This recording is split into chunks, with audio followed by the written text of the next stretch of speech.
ఈ శ్రీశైలం ప్లంజ్కి సంబంధించి ఏం చెప్తారు మీరు? శ్రీశైలం డ్యామ్ ఇక్కడే కాదు, ఆల్మోస్ట్ మన ఏపీలో అంటే ఉమ్మడి ఆంధ్రప్రదేశ్లో అసలు డ్యామ్ భద్రత అనేది గాలికి వదిలేశారు ఎప్పటి నుంచో. అది ఇవాళ పూడిక తీస్తే ఆ నీటి నిల్వ సామర్థ్యం కూడా తగ్గిపోయింది చాలా ప్రాజెక్టుల్లో. ఇది మొదటి కన్నా కూడా ఈ సామర్థ్యం తగ్గిపోయింది. అట్లాగే దీన్ని ఇప్పుడు డ్యామ్ భద్రత అనేది దానికి సంబంధించి నిధులు కూడా సరిగ్గా విడుదల చేయట్లా. అయితే ఇది ఈ శ్రీశైలం ప్లంజ్ పూల్ అనేది 84-85లోనే 84-85 సంవత్సరంలోనే పడింది. చిన్నది అంటే 60 అడుగుల గొయ్యి. అది 2009కి 120 మీటర్లు అయింది. ఇది శ్రీశైలంలో.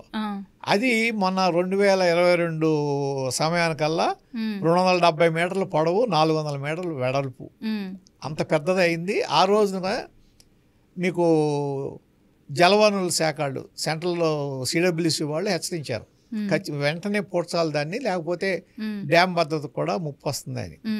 దానికోసం మీరు 174 కోట్లు అవుతుంది అంటే ఆ రోజున జగన్మోహన్ రెడ్డి గారి ప్రభుత్వం ఇచ్చింది 10 కోట్లు. 10 కోట్లు మెయింటెనెన్స్ కి కూడా సరిపోదు. 170 ఎక్కడ 10 ఎక్కడ అదే ఇచ్చారు, అంతకు మించి ఏమి ఇవ్వాల. అసలు ఆ రోజున జలవనరుల శాఖకి దాన్ని నెగ్లెక్ట్ చేశారు. ఎందుకని చేశారో ఆ ప్రభుత్వం అర్థం కాల. మీరు చూస్తే దాన్ని డ్యాము మెయింటెనెన్స్ ఉంటుంది, ఆ మెయింటెనెన్స్ సరిగ్గా లేదు. తర్వాత వాటర్ ఎప్పుడు వదలాలి, ఎంత వదలాలి, మీకు వరద వచ్చినప్పుడు ఆ పైనుంచి ఎన్ని క్యూసెక్లు వస్తుందో దాన్ని ఎస్టిమేషన్ వేసి దాని ప్రకారం డౌన్ స్ట్రీమ్లోకి పంపిస్తుంటారు ఎప్పటికప్పుడు. అది కూడా రాజకీయ నాయకులు కల్పించుకొని కొన్ని చోట్ల దాన్ని కూడా వీళ్ళు మేనేజ్ చేసి, దానికి ఉదాహరణ మీకు అన్నమయ్య ప్రాజెక్టు. అన్నమయ్య ప్రాజెక్టులో కేవలం వాళ్ళు ఆ ఇసుక తవ్వుకోవడం కోసం, అవి ముంపు రాకుండా ఉండటం కోసం డ్యామ్లో నీళ్లు ఆపటం వలన మొత్తం డ్యామే కొట్టుకుపోయి 39 మంది చనిపోయారు. అన్నమయ్య డ్యామ్ కొట్టుకుపోయింది, మరి 39 మంది చనిపోయారు. కారణం హ్యూమన్ ఎర్రర్.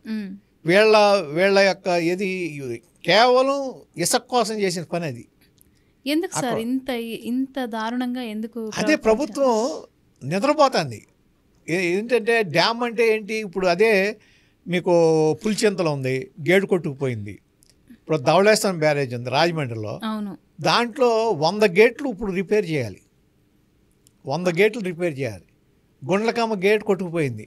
ఇవన్నీ గత ప్రభుత్వం హయాంలోనే, జగన్మోహన్ రెడ్డి గారి ప్రభుత్వం హయాంలో జరిగినాయి. సరే తుంగభద్ర మన దగ్గర లేదు కానీ, కాకపోతే తుంగభద్ర గేట్ కూడా కొట్టుకుపోయింది. దాన్ని ఏదో చేసి సరే ఆ రోజు కన్నయ్య నాయుడు గారు ఎవరు వచ్చి ఇంజనీర్గా దాన్ని ఆపాడు. ఇది ఆ గేట్ని ముయ్యటం వలన. లేకపోతే మొత్తం డ్యామ్ ఖాళీ అయితే దాని కింద ఉన్న లక్షలాది ఎకరాలు ఏమైపోతాయి? ఆ జనానికి నీళ్లు ఉండవేక, పంటకు నీళ్లు ఉండవు. ఆ పరిస్థితి ఎదురు కాకుండా చూసుకోవాల్సిన బాధ్యత ఉంది. ఇప్పుడు central government national dam safety authority అని ఒకటి పెట్టింది. దాని కింద ఏమంటే ప్రతి డ్యామ్కి రాష్ట్ర స్థాయిలో డ్యామ్ భద్రతా కమిటీ ఉండాలి. అసలు ఆ కమిటీలు ఉన్నాయో లేవో తెలియదు. అదే అంటే ఆ కమిటీలు ఉన్నాయో లేవో కూడా ఎవరో తెలియదు. ఆ డ్యామ్ భద్రతా కమిటీ అనేది సెంట్రల్ నుంచి పెట్టారు కదా, మరి ఎందుకు అది డ్యామ్ సేఫ్టీ అథారిటీ. అది ఇదేమో రాష్ట్ర ప్రభుత్వం ఏర్పాటు చేయాల్సింది డ్యామ్ భద్రతా కమిటీ, అంటే డ్యామ్ సేఫ్టీ కమిటీ, అది అథారిటీ. ఈ కమిటీ ఉన్నాయో లేవో కూడా ఎవరో తెలియదు. అసలు ఆ కమిటీ ఏమి చర్యలు తీసుకున్నాయో నాకు ఒకటి చెప్పండి. అదే కదా నేను ఇప్పుడు అనేది, ఎంత నిర్లక్ష్యం చేశారంటే, ఒకవేళ ఇప్పుడు ఇదే కాదు, శ్రీశైలం డ్యామ్ ఉంది, ఇది ఇంతకు ముందు సంగతి రాజశేఖర రెడ్డి గారు ఉన్నప్పుడు. ఆ డ్యామ్ని మీరు నీళ్లు వెంటనే వదలకుండా ఉండటం వలన డ్యామ్ అది షేక్ అయింది. ఆ రోజున కర్నూలు మొత్తం మునిగిపోయింది, కర్నూలు అంతా మునిగిపోయింది. ఏది బ్యాక్ వాటర్కి. అట్లాగే మొన్న వచ్చిన వరదలో 18లో వచ్చిన వరదలో అక్కడ మన ప్రకాశం బ్యారేజీ గేట్లు తెరవకపోవటం వలన అక్కడ నష్టం జరగబోయింది. మొన్న కూడా పడవలు కొట్టుకొచ్చి ప్రకాశం బ్యారేజ్ గేట్ దగ్గర ఇరుక్కుపోయినాయి. ఇవన్నీ వీటి మూలన ఏం జరుగుతుంది, రేపు ఏదన్నా పొరపాటు జరిగి శ్రీశైలం డ్యాము కనుక ఏదన్నా అయితే జల ప్రళయమే కదా, లక్షల మంది ప్రాణాలకు ఇబ్బంది కదా, ఇటువంటి ఛాన్స్ కూడా. ఇటువంటి విషయంలో అసలు ఎంత జాగ్రత్తగా ఉండాలి. ఇవాళ సిడబ్ల్యూసి అడిగింది, మీరు దాన్ని రిపేర్ చేస్తారా అన్నట్టు సార్ ప్రభుత్వం. అదేనమ్మా, రిపేర్ చేస్తారా చేయరా అని అడిగింది. యాక్చువల్గా దీనికి వరల్డ్ బ్యాంక్ ఫండ్స్ ఉన్నాయి, 2012లోనే ఇచ్చారు. ఈ ప్రాజెక్ట్స్ అన్ని దీన్ని ఆధునీకరించి సెపరేట్ అవ్వకముందే మనకొక్కళ్ళకే కాదు, మొత్తం ఇండియా మొత్తంలో చాలా ప్రాజెక్టులు పాతపడిపోయాయి. అంటే పూడికిలు తీయటం కానీ, గేట్లు మరమ్మతులు కానీ, లేకపోతే అదేదన్నా ఎక్కడన్నా వీక్ ఉంటే దాన్ని పటిష్టం చేయటం కానీ, దానికోసం ఒక ఫండ్ ఉంది. దాన్ని ఏంటంటే డ్రిప్ అంటారు, డ్రిప్ పథకం. దాని కింద మీరు ఇస్తారు, ఫండింగ్ ఇస్తారు. మొన్న కూడా క్వశ్చన్ చేశారు, దాని కింద మీరు ఆ ప్రపంచ బ్యాంక్ నిధులతో ఇచ్చేస్తారా చేయరా, ఇది శ్రీశైలం. సరే, దీంట్లో ఒకటి ఉంది,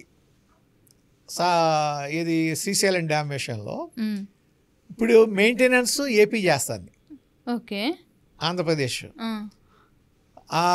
దాది ఎవరి కిందకి రావాలి అనేది ఆల్రెడీ కోర్టులో ఉంది.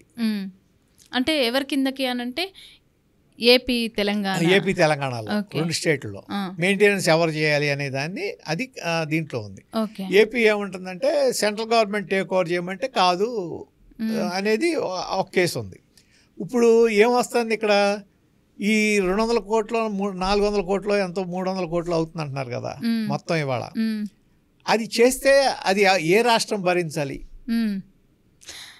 సార్? ఇక్కడ నేను ఒక క్వశ్చన్ అడగచ్చా? అంటే దీన్ని దృష్టిలో పెట్టుకొని అంటే తెలంగాణలో కాళేశ్వరం ఇవన్నీ డెవలప్ అయ్యాయి కదా, అంటే చేశారు కదా అప్పుడు గత ప్రభుత్వంలో. అంటే ఈ శ్రీశైలం డ్యామ్ని అందుకే చేయలేదు అని అనుకోవచ్చా? కాదు, దీని దానికి సంబంధం లేదంటారు. శ్రీశైలం డ్యాము కింద వాటికి సంబంధం లేదు. అంటే ఈ శ్రీశైలం అంటే నేను SLBC ఉంది కదా, సో దానికి సంబంధించి నేను అది ఆ ప్రాజెక్ట్ వేరు, సెపరేట్ ప్రాజెక్ట్ అది. ఇదేమో గోదావరి మీద, అది కృష్ణా మీద. అది మీరు చెప్పేది ఏది కాళేశ్వరం అని గోదావరి మీద, గోదావరి నది మీద. ఇక్కడ ఇప్పుడు ఎవరు ఆ ఫండింగ్ మళ్ళీ పెడితే అది ఎవరు, ఆ ఖర్చు ఎవరి లెక్కలోకి వెళ్తుంది అనుకున్నప్పుడు అది సెంట్రల్ గవర్నమెంట్ కూడా క్లారిటీ ఇవ్వచ్చు. అవును, లేదు ఎవరు చెస్సగం వేసుకుంటారా ఎట్లాగా, ఎందుకంటే 2 రాష్ట్రాలు ఆ నీళ్లు వాడుకుంటున్నాయి. 2 రాష్ట్రాలుగా ఆ నీళ్లు అవసరమే. ఏ విధంగా చేసుకుంటారనేది మొదలెట్టి చేయాలి. అసలు అది కాకుండా ఇవాళ సరే సెంట్రల్ గవర్నమెంట్ తీవ్రంగా స్పందించింది, ఏది జలవనరుల శాఖ, రేపొద్దున ఇదైతే ఎట్లాగా మీరు ఇమీడియట్ యాక్షన్ తీసుకోండి. అటువంటిప్పుడు ఏంటంటే ఈ దీంట్లో ఈ ఫండింగ్ విషయంలో కూడా సరే ఏ విధంగా ఫండింగ్ ఇస్తే రేపు పొద్దున కోర్టు డైరెక్షన్ ప్రకారం ఎవరిది ఎంత పంచుకోవాలనేది కూడా ముందే చెప్పేసి దాని ప్రకారం డివైడ్ చేశారనుకోండి చేస్తారు. ఇప్పుడు మొదలెడుతున్నట్టున్నారు వర్క్. ఎందుకంటే ఈ గవర్నమెంట్ వరకు అంటే మనం ఏ గవర్నమెంట్ అయినా ఒకటే, కాకపోతే చంద్రబాబు నాయుడు ఆయన గవర్నమెంట్ వర్క్ ఏంటంటే జలవనరుల మీద ఆయన ఫోకస్ ఉంది. ఇదివరకు 14 నుంచి 19 వరకు ఆయన గవర్నమెంట్ ఉన్నప్పుడు 62,000 కోట్లు ఖర్చు పెట్టారు ఇది ఈ ప్రాజెక్ట్స్ కోసం. ఇప్పుడు కూడా చాలా 18,000 కోట్లు ఈ ఒక్క దీంట్లోనే ఈ సంవత్సరం బడ్జెట్లో కేటాయించారు. సో ఇప్పుడు బాగా ఉండొచ్చు అని అనుకుంటున్నాం, అవకాశం కూడా ఉంది. థ్యాంక్ యూ సార్, ఇక్కడి వరకు వచ్చి చెప్పినందుకు థ్యాంక్ యూ సో మచ్.